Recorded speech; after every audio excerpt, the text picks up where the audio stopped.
ओम नमः शिवाय। हर हर महादेव। देवों में प्रथम पूज्य गणपति देव को हमारा प्रणाम। देवों के देव महादेव माता पार्वती के चरणों में हमारा बार बार नमस्कार।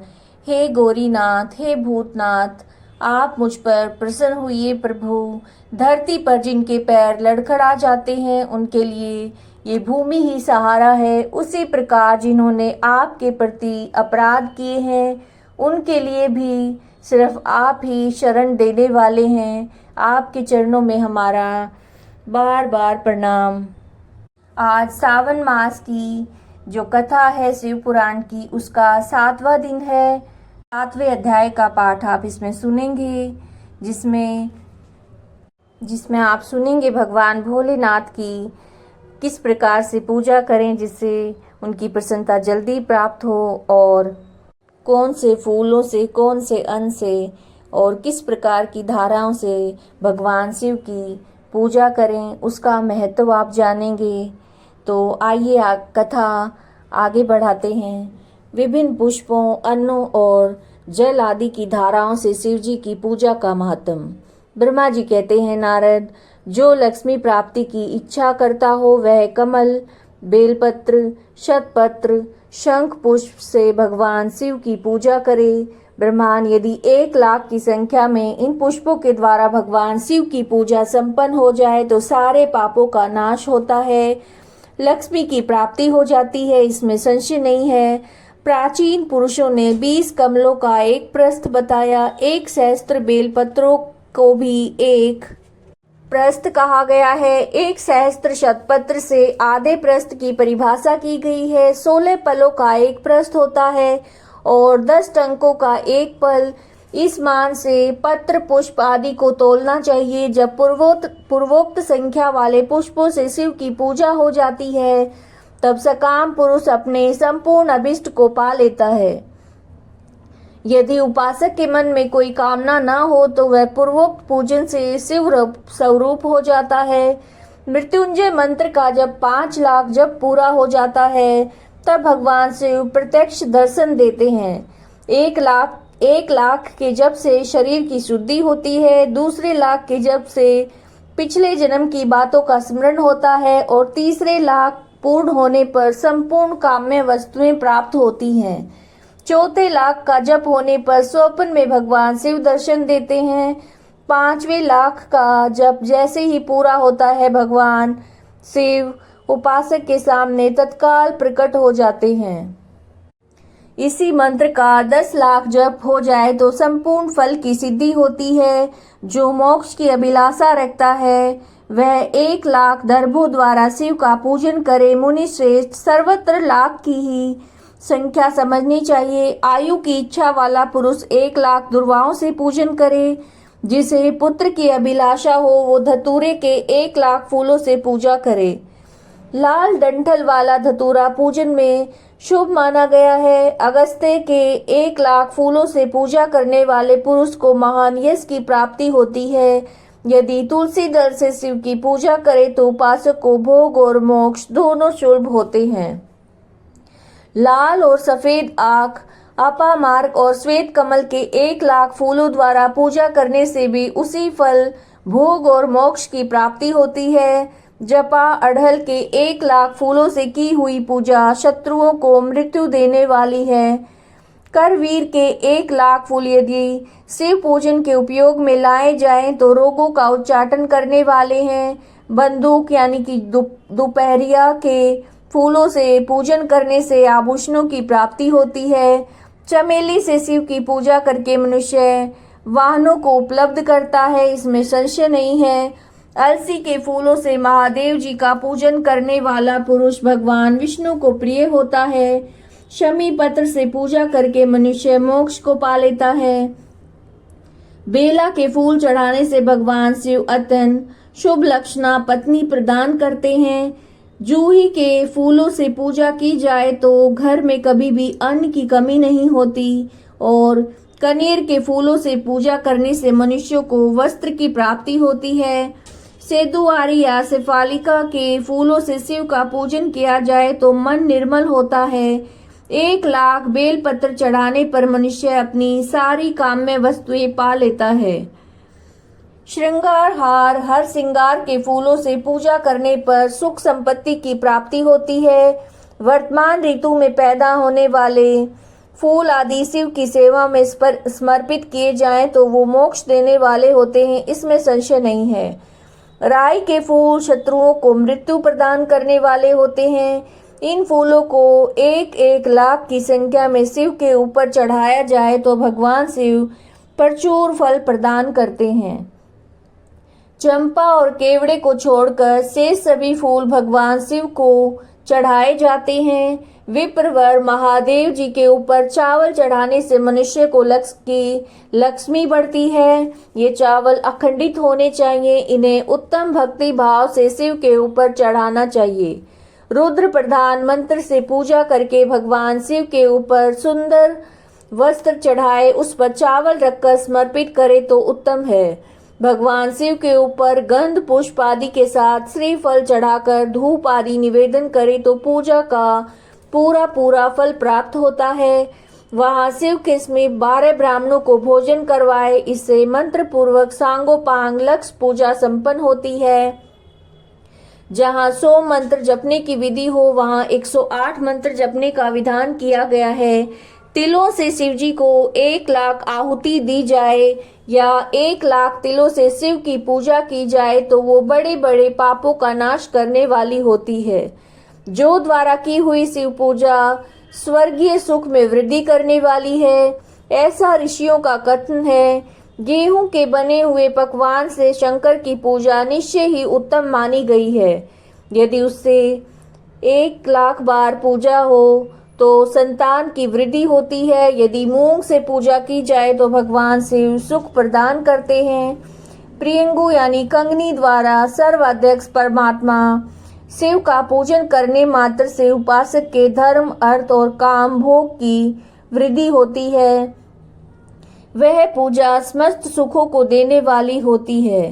अरहर के पत्तों से श्रृंगार करके भगवान शिव की पूजा करे। ये पूजा नाना प्रकार के सुख और संपूर्ण फलों को देने वाली है। मुनि श्रेष्ठ, अब फूलों की लक्ष्य संख्या का तोल बताया जा रहा है, प्रसन्नता पूर्वक सुनो। सूक्ष्म मान का प्रदर्शन करने वाले व्यास जी ने 1 प्रस्थ शंख पुष्प को 1 लाख बताया। 11 प्रस्थ चमेली के फूल हों तो वही 1 लाख फूलों का मान कहा गया है। जूही के 1 लाख फूलों का भी वही मान है। राई के 1 लाख फूलों का मान 5.5 प्रस्थ है। उपासक को चाहिए कि निष्काम होकर मोक्ष के लिए भगवान शिव की पूजा करे। भक्ति भाव से विधि पूर्वक शिव पूजा करके भक्तों को पीछे जलधारा समर्पित करनी चाहिए। ज्वर में जो मनुष्य प्रलाप करने लगता है उसकी शांति के लिए जलधारा शुभ कारक बताई गई है। शतरुद्रीय मंत्र से, रुद्री के 11 पाठों से, रुद्र मंत्रों के जप से, पुरुष सूक्त से, 6 ऋचा वाले रुद्र सूक्त से, महामृत्युंजय मंत्र से, गायत्री मंत्र अथवा शिव के शास्त्रोक्त नामों आदि में प्रणव और अंत में नमः पद जोड़कर बने हुए मंत्रों द्वारा जलधारा अर्पित करनी चाहिए। सुख और संतान की वृद्धि के लिए जलधारा द्वारा पूजन उत्तम बताया गया है। उत्तम भस्म धारण करके उपासक को प्रेम पूर्वक नाना प्रकार के शुभ और दिव्य द्रव्यों द्वारा शिव की पूजा करनी चाहिए। शिव पर उनके सहस्त्र नाम मंत्रों से घी की धारा चढ़ानी चाहिए। ऐसा करने से वंश का विस्तार होता है, इसमें संशय नहीं है। इस प्रकार यदि 10,000 मंत्रों द्वारा शिव की पूजा की जाए तो प्रमेह रोग की शांति होती है। उपासक को मनोवांछित फल की प्राप्ति होती है। यदि कोई नपुंसकता को प्राप्त हो तो घी से शिवजी की भली भांति पूजा करे, ब्राह्मणों को भोजन कराए। साथ ही उसके लिए मुनीश्वरों ने प्रजापत्य व्रत का विधान किया है। यदि बुद्धि जड़ हो जाए तो उस अवस्था में पूजक को केवल शर्करा मिश्रित दूध की धारा चढ़ानी चाहिए। ऐसा करने पर उसे बृहस्पति के समान उत्तम बुद्धि प्राप्त होती है। जब तक 10,000 मंत्रों का जप पूरा न हो जाए तब तक पूर्वोक्त दुग्ध धारा द्वारा भगवान शिव का उत्कृष्ट पूजन चालू रखना चाहिए। जब तन मन में अकारण उच्चाटन होने लगे, जी उचट जाए, कहीं प्रेम ना रहे, दुख बढ़ जाए और अपने घर में सदा कलह रहने लगे, तब पूर्वोक्त रूप से दूध की धारा चढ़ाने से सारा दुख नष्ट हो जाता है। सुवासित तेल से पूजा करने पर भोगों में वृद्धि होती है। यदि मधु से शिव की पूजा की जाए तो राज्य क्षमा का रोग दूर हो जाता है। यदि शिव पर ईख के रस की धारा चढ़ाई जाए तो वह संपूर्ण आनंद की प्राप्ति कराने वाली होती है। गंगा जल की धारा तो भोग और मोक्ष दोनों फलों को देने वाली है। ये जो सब धाराएं बताई गई हैं, इनको मृत्युंजय मंत्र से चढ़ाना चाहिए। उसमें भी उक्त मंत्र का विधांतर 10,000 जप करना चाहिए और 11 ब्राह्मणों को भोजन कराना चाहिए। सृष्टि का वर्णन। तदंतर नारद जी के पूछने पर ब्रह्मा जी बोले, मुने, हमें पूर्वोक्त आदेश देकर जब महादेव जी अंतर ध्यान हो गए, तब मैं उनकी आज्ञा का पालन करने के लिए ध्यान मगन होकर कर्तव्य का विचार करने लगा। उस समय भगवान शंकर को नमस्कार करके श्री हरि ज्ञान पाकर परम आनंद को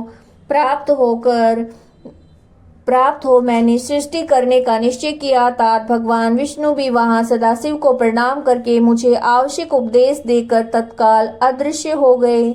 वे ब्रह्मांड से बाहर जाकर भगवान शिव की कृपा प्राप्त करके बैकुंठ धाम में जा पहुँचे और सदा वहीं रहने लगे। मैंने सृष्टि की इच्छा से भगवान शिव और विष्णु का स्मरण करके पहले रचे हुए जल में अपनी अंजलि डालकर जल को ऊपर की ओर उछाला। इससे वहां एक अंड प्रकट हुआ जो 24 तत्वों का समूह कहा जाता है। विप्रवर वो विराट आकार वाला अंड जड़ रूप था। उसमें चेतनता न देखकर मुझे बड़ा संशय हुआ। मैं अत्यंत कठोर तप करने लगा। 12 वर्षों तक भगवान विष्णु के चिंतन में लगा रहा। तात वो समय पूर्ण होने पर भगवान श्री हरि स्वयं प्रकट हुए और बड़े प्रेम से मेरे अंगों का स्पर्श करते हुए मुझे प्रसन्नता से बोले। श्री विष्णु ने कहा, ब्रह्मन, तुम वर मांगो, मैं प्रसन्न हूँ। मुझे तुम्हारे लिए कुछ भी अदेय नहीं है। भगवान शिव की कृपा से मैं सब कुछ देने में समर्थ हूँ। ब्रह्मा बोले, हे महाभाग, आपने जो मुझ पर कृपा की है वो सर्वथा उचित है, क्योंकि भगवान शंकर ने मुझे आपके हाथों में सौंप दिया है। विष्णु, आपको नमस्कार है। आज मैं आपसे जो कुछ मांगता हूँ उसे दीजिए। प्रभु, विराट रूप 24 तत्वों से बना हुआ अंड किसी तरह चेतन नहीं हो पा रहा, जड़ी भूत दिखाई देता है। हरे, इस समय भगवान शिव की कृपा से आप यहाँ प्रकट हुए हैं, अतः शंकर की सृष्टि शक्ति या विभूति से आप प्राप्त हुए इस अंड में चेतनता लाइए। मेरे ऐसा कहने पर शिव की आज्ञा में तत्पर रहने वाले महाविष्णु ने अनंत रूप का आश्रय लेकर उस अंड में प्रवेश किया। उस समय उन परम पुरुष के सहस्त्रों मस्तक, सहस्त्रों नेत्र और सहस्त्रों पैर थे। उन्होंने भूमि को सब ओर से घेर कर उस अंड को व्याप्त कर लिया। मेरे द्वारा भली भांति स्तुति की जाने पर श्री विष्णु ने उस अंड में प्रवेश किया। तब वो 24 तत्वों का विकार रूप अंड सचेतन हो गया। पाताल से लेकर सत्यलोक तक की अवधि वाले उस अंड के रूप में वहां साक्षात श्री हरि विराजने लगे। उस विराट अंड में व्यापक होने से ही प्रभु वैराज पुरुष कहलाए। पंचमुख महादेव ने केवल अपने ही रहने के लिए सुरमय कैलाश नगर का निर्माण किया, जो सब लोकों से ऊपर सुशोभित होता है। देवरी से संपूर्ण ब्रह्मांड का नाश हो जाने पर भी बैकुंठ और कैलाश, इन 2 धामों का कभी नाश नहीं होता। मुनिश्रेष्ठ, मैं सत्यलोक का आश्रय लेकर रहता हूँ। तात महादेव जी की आज्ञा से मुझ में सृष्टि रचने की इच्छा उत्पन्न हुई है। बेटा, जब मैं सृष्टि की इच्छा से चिंतन करने लगा, उस समय पहले मुझसे अनजाने में ही पाप पुण्य तमोगुणी सृष्टि का प्रादुर्भाव हुआ, जिसे अविद्या पंचक अथवा पंच परवा अविद्या कहते हैं। तदंतर प्रसन्नचित होकर शंभु की आज्ञा से मैं पुनः अनासक्त भाव से सृष्टि का चिंतन करने लगा। उस समय मेरे द्वारा स्थावर संज्ञक वृक्ष की सृष्टि हुई, जिसे मुख्य सर्ग कहते हैं। ये पहला सर्ग है। इसे देखकर तथा वह अपने लिए पुरुषार्थ का साधक नहीं है, ये जानकर सृष्टि की इच्छा वाले मुझ ब्रह्मा से दूसरा सर्ग प्रकट हुआ, जो दुख से भरा हुआ है। उसका नाम त्रियक श्रोता है, वो सर्ग भी पुरुषार्थ का साधक नहीं था। उसे भी पुरुषार्थ साधन की शक्ति से रहित जानकर जब मैं पुनः सृष्टि का चिंतन करने लगा, तब मुझसे शीघ्र ही तीसरे सात्विक सर्ग का प्रादुर्भाव हुआ, जिसे उद्र श्रोता कहते हैं। वह देव सर्ग के नाम से विख्यात हुआ।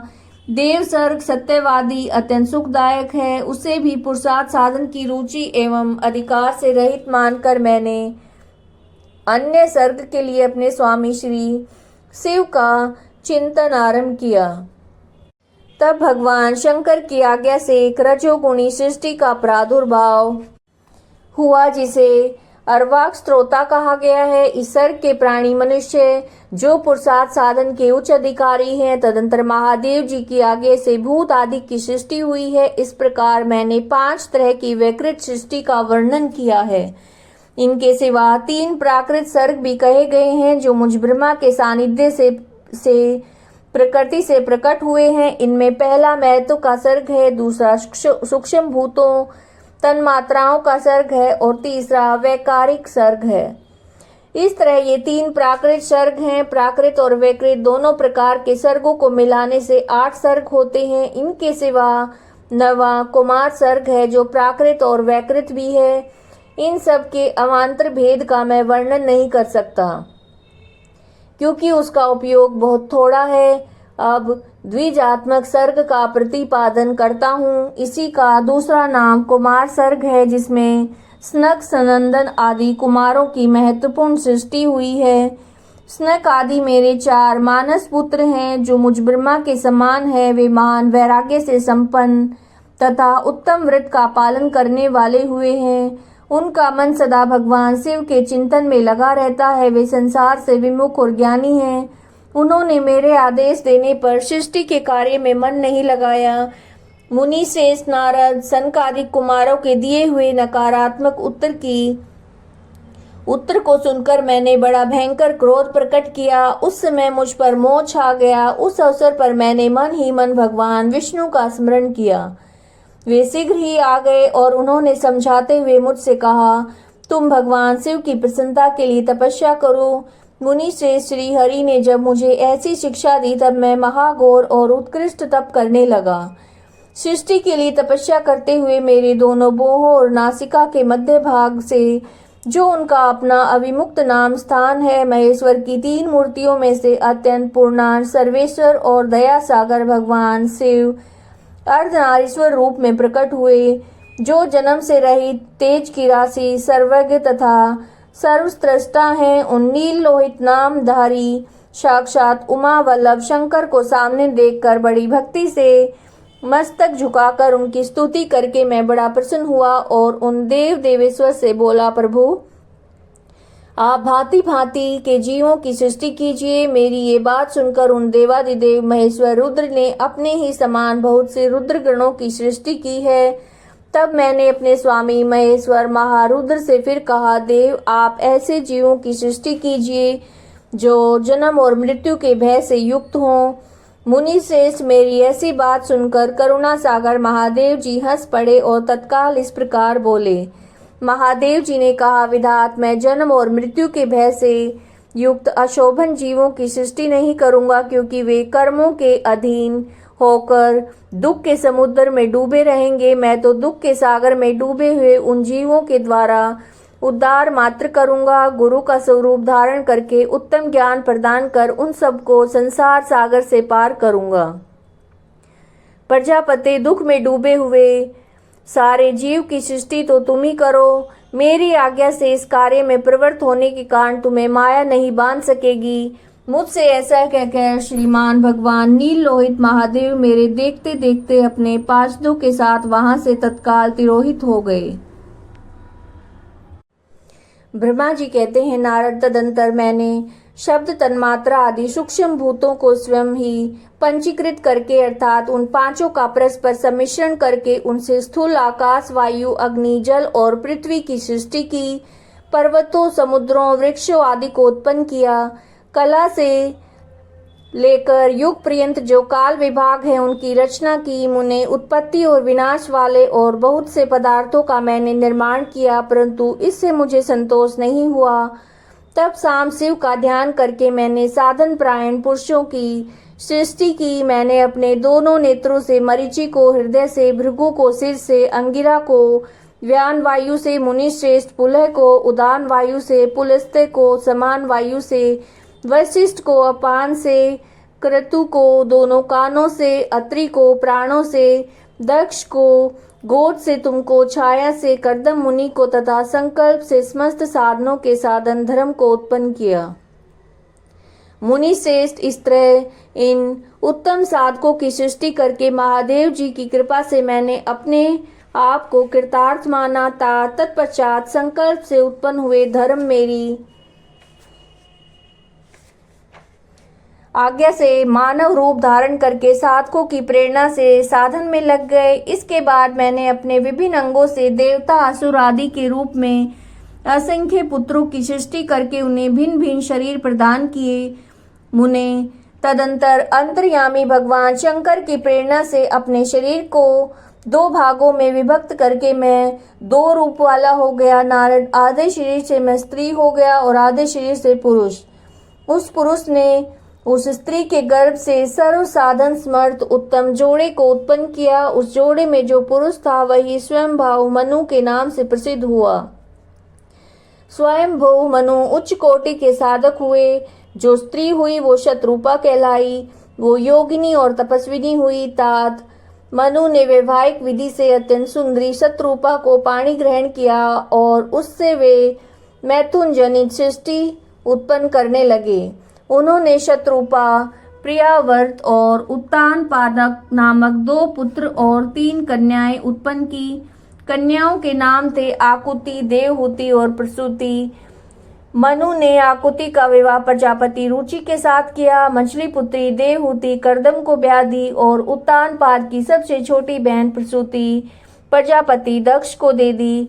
उनकी संतान परंपराओं से समस्त चराचर जगत व्याप्त है। रुचि से आकुति के गर्भ से यज्ञ और दक्षिणा नामक स्त्री पुरुष का जोड़ा उत्पन्न हुआ।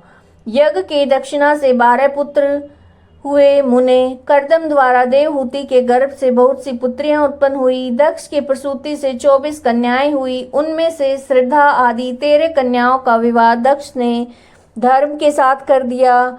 मुनीश्वर, धर्म की उन पत्नियों के नाम सुनो: श्रद्धा, लक्ष्मी, धृति, तुष्टि, पुष्टि, मेधा, क्रिया, बुद्धि, लज्जा, वसु, शांति, सिद्धि और कीर्ति। ये सब 13 हैं। इनसे छोटी जो शेष 11 सुलोचना कन्याएं थी उनके नाम है ख्याति, सती, संभूति, स्मृति, प्रीति, क्षमा, सन्नति, अनसुया, ऊर्जा, स्वाहा और सौधा। भृगु, शिव, मरीचि, अंगिरा, मुनि, पुलस्त्य, पुलह, मुनि श्रेष्ठ, क्रतु, अत्रि, वशिष्ठ, अग्नि और पितरों ने क्रमश इन ख्याति आदि कन्याओं का पाणी ग्रहण किया। भृगु आदि मुनि श्रेष्ठ साधक हैं। इनकी संतानों से चराचर प्राणियों सहित सारी त्रिलोकी भरी हुई है। इस प्रकार अंबिकापति महादेव जी की आज्ञा से अपने पूर्व कर्मों के अनुसार बहुत से प्राणी असंख्य श्रेष्ठ द्विजों के रूप में उत्पन्न हुए। कल्प भेद से दक्ष की 60 कन्याएं बताई गई हैं। उनमें से 10 कन्याओं का विवाह उन्होंने धर्म से किया। 27 कन्याएं चंद्रमा को ब्याह दी और विधि पूर्वक 13 कन्याओं के हाथ दक्ष ने कश्यप के हाथ में दिए। नारद, उन्होंने 4 कन्याएं श्रेष्ठ रूप वाले ताक्षय अरिष्ट नेमि को ब्याह दी तथा भृगु, अंगिरा, कृशास्व को 2-2 कन्याएं अर्पित की। उन स्त्रियों से उनके पतियों द्वारा बहुसंख्यक चराचर प्राणियों की उत्पत्ति हुई। मुनि श्रेष्ठ दक्ष ने महात्मा कश्यप को जिन 13 कन्याओं का विधि पूर्वक दान किया उन संतानों से सारी त्रिलोकी व्याप्त है। स्थावर और जंगम कोई भी सृष्टि ऐसी नहीं है जो कश्यप की संतानों से शून्य हो। देवता, ऋषि, दैत्य, वृक्ष, पक्षी, पर्वत, तृणलता आदि सभी कश्यप पत्नियों से पैदा हुए हैं। इस प्रकार दक्ष कन्याओं की संतानों से सारा चराचर जगत व्याप्त है। पाताल से लेकर सत्यलोक पर्यंत समस्त ब्रह्मांड निश्चय उनकी संतानों से सदा भरा रहता है, कभी खाली नहीं होता। इस तरह भगवान शंकर की आज्ञा से ब्रह्मा जी ने भली भांति सृष्टि की। पूर्व काल में सर्वव्यापी शंभु ने जिन्हें तपस्या के लिए प्रकट किया था तथा रुद्रदेव ने त्रिशूल के अग्रभाग पर रखकर जिनकी सदा रक्षा की। वे सती देवी लोकहित का कार्य संपादित करने के लिए दक्ष से प्रकट हुई थी। उन्होंने भक्तों के उद्धार के लिए अनेक लीलाएं की। इस प्रकार देवी शिवा ही सती होकर भगवान शंकर से ब्याही गई, किंतु पिता के यज्ञ में पति का अपमान देखकर उन्होंने अपने शरीर को त्याग दिया और फिर उसे ग्रहण नहीं किया। वे अपने परम पद को प्राप्त हो गई। फिर देवताओं की प्रार्थना से शिवा पार्वती रूप में प्रकट हुई और बड़ी भारी तपस्या करके पुनः भगवान शिव को उन्होंने प्राप्त कर लिया। मुनीश्वर, इस जगत में उनके अनेक नाम प्रसिद्ध हुए। कालिका, चंडिका, भद्रा, चामुंडा, विजया, जया, जयंती, भद्रकाली, दुर्गा, भगवती, कामाख्या, कामदा, अम्बा, मृडानी, सर्वमंगला आदि अनेक नाम हैं जो भोग और मोक्ष देने वाले हैं। उनके ये सभी नाम उनके गुण और कर्मों के अनुसार हैं। मुनि श्रेष्ठ नारद, इस प्रकार मैंने सृष्टि कर्म का तुमसे वर्णन किया है। ब्रह्मांड का सारा भाग भगवान शिव की आज्ञा से मेरे द्वारा रचा गया है। भगवान शिव को परब्रह्म परमात्मा कहा गया है। मैं, विष्णु तथा रुद्र, ये तीन देवता गुण भेद से उन्हीं के रूप बताए गए हैं। वे मनोरम शिवलोक में शिवा के साथ स्वच्छंद विहार करते हैं। भगवान शिव स्वतंत्र परमात्मा है और निर्गुण और सगुण भी वे ही हैं। यज्ञदत्त कुमार को भगवान शिव की कृपा से कुबेर पद की प्राप्ति और उनकी भगवान शिव के साथ मैत्री। सूत जी कहते हैं, मुनीश्वरों, ब्रह्मा जी की ये बात सुनकर नारद जी ने विनय के साथ उन्हें प्रणाम किया और पुनः पूछा, भगवान भक्त वत्सल भगवान शंकर कैलाश पर्वत पर कब गए? महात्मा कुबेर के साथ उनकी मित्रता कब हुई? परिपूर्ण मंगल विग्रह महादेव जी ने वहाँ क्या किया? सब मुझे बताइए। ये सुनने के लिए मेरे मन में बड़ा कौतूहल है। ब्रह्मा जी ने कहा, नारद सुनो, चंद्रमौली भगवान शंकर के चरित्र का वर्णन करता हूँ। वे कैसे कैलाश पर्वत पर गए और कुबेर की उनके साथ किस प्रकार मैत्री हुई, सब सुनाता हूँ। काम्पितल्य नगर में यज्ञदत्त नाम से प्रसिद्ध एक ब्राह्मण रहते थे जो बड़े बड़े सदाचारी थे। उनके एक पुत्र हुआ जिसका नाम गुणनिधि था। वो बड़ा दुराचारी और जुआरी हो गया। पिता ने उसे अपने पुत्र को त्याग दिया और घर से निकल गया और कई दिन तक भूखा भटकता रहा। एक दिन वो नैवेद्य चुराने की इच्छा से शिव मंदिर में गया। वहां उसने अपने वस्त्र को जलाकर उजाला किया, यह मानो कि उसके द्वारा भगवान शिव के लिए दीप दान हो गया। तत्पश्चात चोरी में पकड़ा गया और उसे प्राण दंड मिला। अपने कुकर्मों के कारण यमदूतों द्वारा बांधा गया। इतने में भगवान शंकर के पार्षद वहां पहुंचे और उन्होंने उन्हें बंधन से छुड़ा दिया। शिव गणों के संग से उसका हृदय शुद्ध हो गया। वो उन्हीं के साथ तत्काल शिवलोक को चला गया। वहां सारे दिव्य भोगों का उपभोग करके उमा महेश्वर का सेवन करके कालांतर में कलिंगराज अरिंदम का पुत्र हुआ। वहां उसका नाम था दम। वो निरंतर भगवान शिव की सेवा में लगा रहता। बालक होने पर भी दूसरे बालकों के साथ शिव का भजन किया करता। क्रम से युवा अवस्था को प्राप्त हुआ और पिता के परलोक गमन के बाद राज सिंहासन पर बैठा। राजा दम बड़ी प्रसन्नता के साथ सब और शिव धर्मों का प्रचार करने लगे। भूपाल दम का दमन करना दूसरों के लिए सर्वथा कठिन था। ब्रह्मांड समस्त शिवालयों में दीप दान करने के अतिरिक्त वो दूसरे किसी धर्म को नहीं जानते थे। उन्होंने अपने राज्य में रहने वाले समस्त ग्रामाध्यक्षों को बुलाकर आज्ञा दी कि शिव मंदिर में दीप दान करना सबके लिए अनिवार्य होगा। जिस जिस ग्रामाध्यक्ष के गांव के पास जितने भी शिवालय हों वहां बिना कोई विचार किए सदा दीप जलाना चाहिए। आजीवन इसी धर्म का पालन करने के कारण राजा दम ने बहुत बड़ी धर्म संपत्ति का संचय कर लिया। फिर वे काल धर्म के अधीन हो गए और दीपदान की वासना से युक्त होने के कारण उन्होंने शिवालयों में बहुत से दीप जलवाए। उसके फलस्वरूप जन्मांतर में वे रत्नमय द्वीपों की प्रभा के आश्रय होकर अलकापुरी के स्वामी हुए। इस प्रकार भगवान शिव के लिए किया हुआ थोड़ा सा पूजन या आराधन समय के अनुसार महान फल देता है। ऐसा जानकर उत्तम सुख की इच्छा रखने वाले लोगों को शिव का भजन अवश्य करना चाहिए। वो दीक्षित का पुत्र जो सदा सभी प्रकार के अधर्मों में रचा पचा रहता था, देव योग से शिवालय में धन चुराने के लिए गया। उसने स्वार्थ अपने कपड़े को दीपक की बत्ती बनाकर उसके प्रकाश से शिवलिंग के ऊपर का अंधेरा दूर कर दिया। इस सत्कर्म के फलस्वरूप वो कलिंग देश का राजा हुआ और धर्म में उसका अनुराग हुआ। फिर दीप की वासना का उदय होने से शिवालयों में दीप जलवाकर उसने दिक्पाल का पद पा लिया। मुनीश्वर देखो तो सही, कहाँ उसका वो कर्म और कहाँ दिक्पाल की पदवी, जिसका ये मानव धर्मा प्राणी इस समय यहाँ उपभोग कर रहा है। तात ये तो उसके ऊपर शिव के संतुष्ट होने की बात बताई गई है। अब एकाग्रचित होकर सुनो कि किस प्रकार सदा के लिए उसकी भगवान शिव के साथ मित्रता हो गई।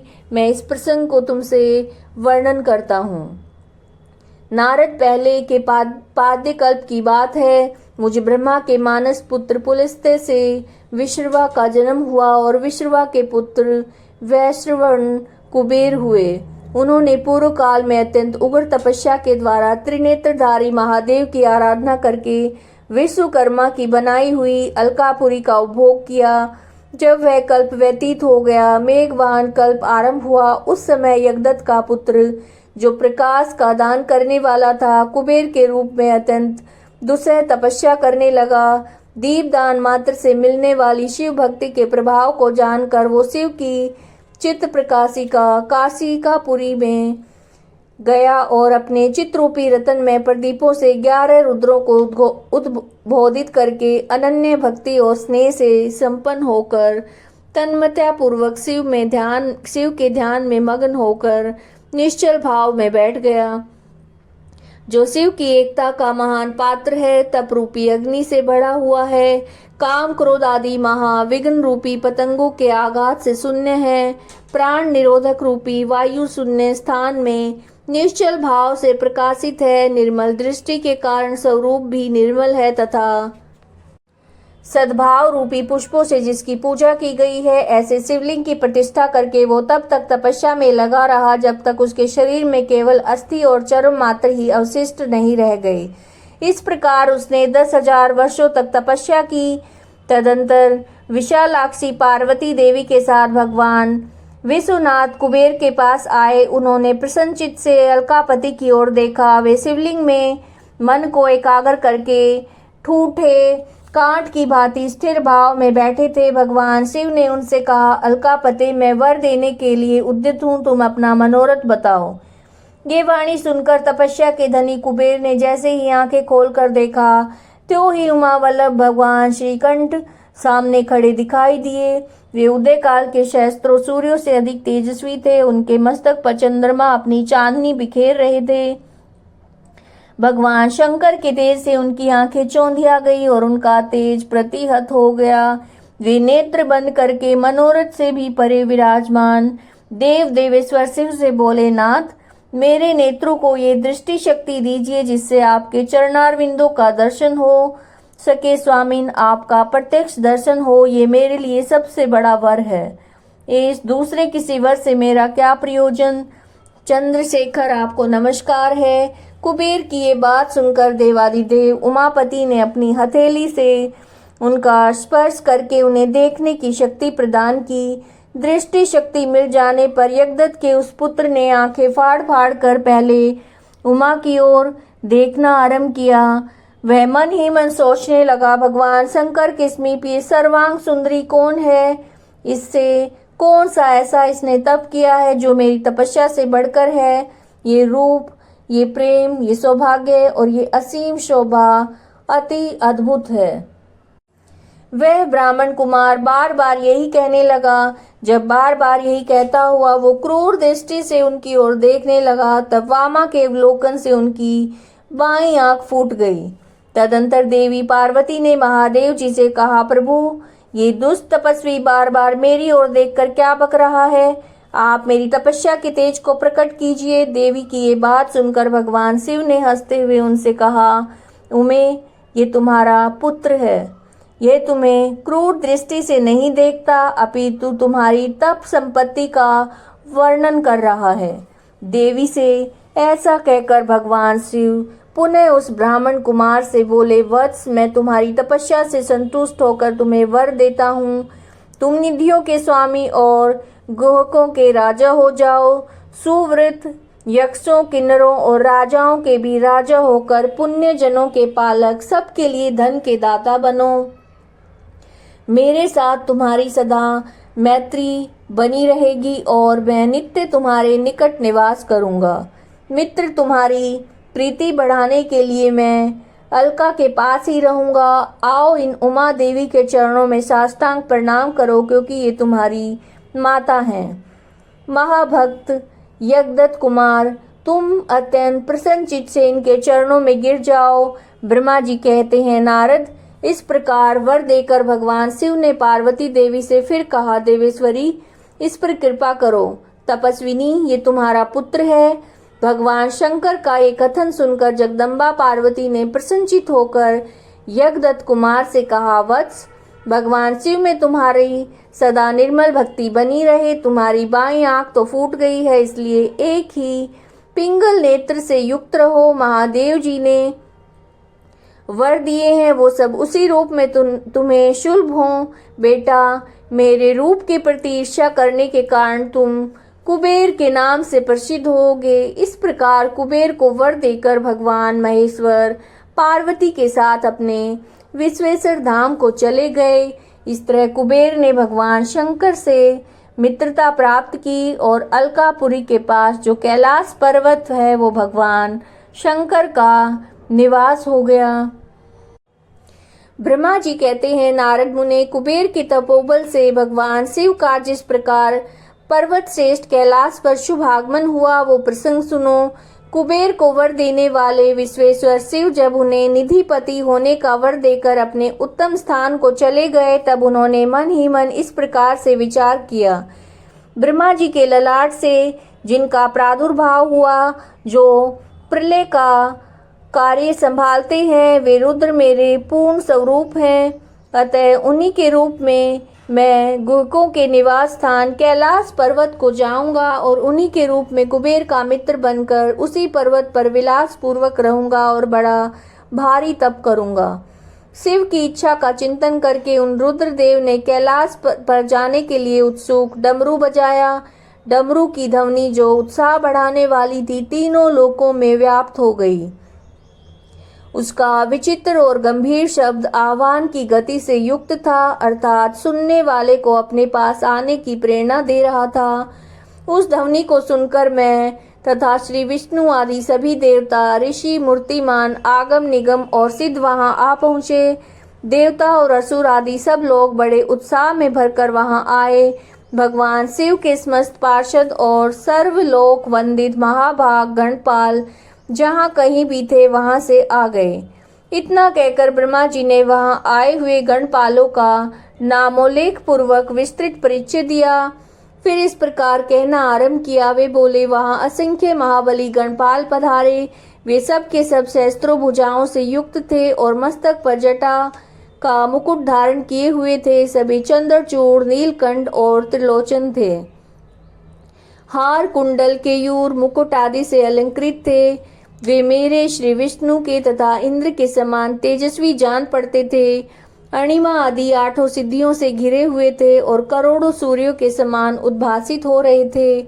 उस समय भगवान शिव ने विश्वकर्मा को उस पर्वत पर निवास स्थान बनाने की आज्ञा दी। अनेक भक्तों के साथ अपने और दूसरों के रहने के लिए यथा योग्य आवास तैयार करने का आदेश दिया। मुने, तब विश्वकर्मा ने भगवान शिव की आज्ञा के अनुसार उस पर्वत पर जाकर शीघ्र ही नाना प्रकार के गृहों की रचना की। फिर श्री हरि की प्रार्थना से कुबेर पर अनुग्रह करके भगवान शिव सानंद कैलाश पर्वत को गए। उत्तम मुहूर्त में अपने स्थान में प्रवेश करके भक्त वत्सल परमेश्वर शिव ने सबको प्रेम दान देकर सनात किया।